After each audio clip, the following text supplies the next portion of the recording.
Science is magic, but it's real. But the fun happens when you are actually in the moment. You're watching the students with their hands experimenting and solving problems and figuring out why something did it this time and not that time, and really having those light bulb moments go off. That's the funnest part of science to me. Curiosity is wondering, what is the answer to this? How does this work?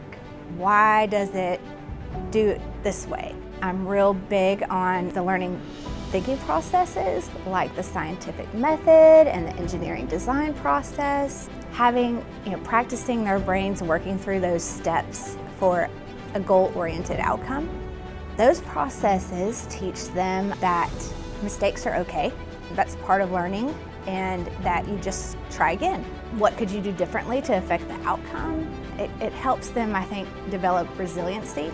The more they enjoy learning, the more they'll push through the hard times and the hard material, because they know that the outcome is going to be worth it.